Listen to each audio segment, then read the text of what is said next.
Bonjour, je me présente, je m'appelle Nathalie Valran, je suis journaliste pour le magazine Naître et Grandir. La présentation d'aujourd'hui porte sur les façons d'être plus heureux comme parents, parce que 40% de notre bonheur dépend de nous. Alors dans les prochaines minutes, on va explorer ensemble comment on pourrait avoir plus de pouvoir sur ce 40% en travaillant certaines attitudes. Et la première d'entre elles, c'est la culpabilité des parents. Alors c'est un sentiment qui est répandu chez les parents. On se sent coupable de ne pas passer assez de temps avec notre enfant, on se sent coupable de ne pas jouer assez avec lui, on se sent coupable de le faire garder, on se sent coupable de lui donner des bonbons, de ne pas lui en donner. Donc, on vit beaucoup de culpabilité. Alors, résultat, on doute de nos compétences parentales, on devient plus stressé, plus fatigué, les émotions prennent le dessus et on profite pas des bons moments en famille. Donc, qu'est-ce qu'on pourrait faire pour se sentir un peu moins coupable? Ben, d'abord, se permettre le droit à l'erreur. Donc, c'est une évidence, mais si on s'accorde ce droit à l'erreur, ça peut nous enlever un grand poids sur les épaules. Donc, on est des êtres humains, on n'est pas infaillible, on peut se tromper, c'est pas si grave que ça. On recommence, on essaie de nouvelles choses. Autre point, eh bien, il faut s'efforcer de relativiser, de dédramatiser, parce que souvent on se sent coupable ou on s'inquiète pour des choses qui, dans le fond, ne sont pas si importantes que ça. Donc, simplement prendre l'habitude de se demander, est-ce que c'est si grave si je m'en fais pour telle ou telle chose? Et parfois, ben, c'est pas le cas. Donc, on prend l'habitude de dédramatiser. Autre chose, on profite de chaque moment avec notre enfant pour passer du bon temps avec lui. Et ça veut pas dire nécessairement s'asseoir par terre pour jouer aux petites autos. Alors, dans le quotidien, il y a plein d'occasions de passer du temps agréable avec notre enfant. Par exemple, en effectuant une corvée ménagère, l'enfant va être heureux de plier du linge, plier des débarbouillettes pour nous ou de mettre le couvert. Et je vous dirais aussi, profitez de ces moments-là parce qu'à l'adolescence, ils voudront plus plier les débarbouillettes. Aussi, lorsqu'on donne le bain à notre enfant, c'est quelque chose qu'on doit faire de toute façon. Alors pourquoi ne pas voir ça du côté positif en chantant des comptines avec lui, en jouant au petit canard, donc vraiment en profitant de ce moment-là.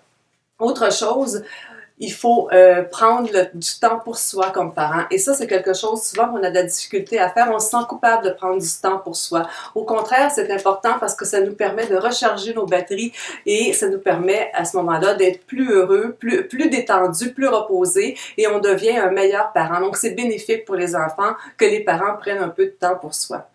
Autre attitude à travailler, dans la course effrénée contre la montre, on ne prend pas le temps d'apprécier le moment présent. On est avec notre enfant, on va penser à toutes les corvées qu'on a à accomplir, on va dresser mentalement notre liste d'épicerie. Résultat, on ne profite pas du moment qui est en train de se vivre.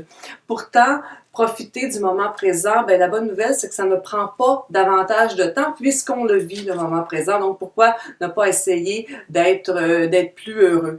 Alors, comment on fait?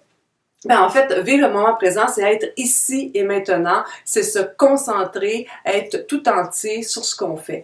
Et pour nous aider, ben, on peut tout simplement s'inspirer de notre enfant. L'enfant, lui, quand il fait quelque chose, il pense pas à ce qu'il a fait la veille, il pense pas à ce qu'il fera demain.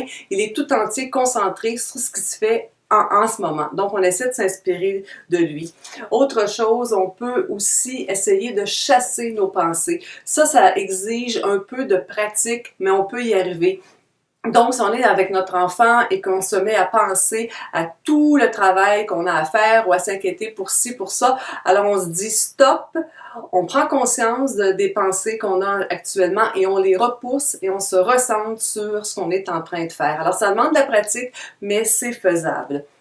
Et enfin, pourquoi ne pas s'en créer des petits moments agréables en se créant des rituels en famille? Par exemple, le samedi soir, faire un pique-nique dans le salon, le dimanche matin, faire des crêpes ou aller jouer 30 minutes en famille dehors. Donc, on fait en sorte de se créer des moments présents agréables avec des rituels.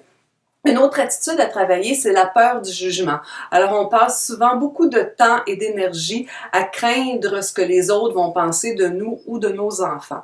Alors, première des choses, c'est de prendre conscience que quoi qu'on fasse, il y aura toujours des gens qui vont critiquer ce qu'on fait, qui ne sont pas d'accord avec nos choix de vie, avec nos comportements. On peut rien y faire et il faut l'accepter. On se rappelle également que notre enfant est unique et qu'on le connaît mieux que n'importe qui. Donc, c'est nous qui sommes les mieux placés pour prendre les décisions à son égard. Enfin, si certaines personnes nous critiquent constamment, nous rendent mal, nous font de la peine, pourquoi ne pas prendre nos distances de ces personnes-là?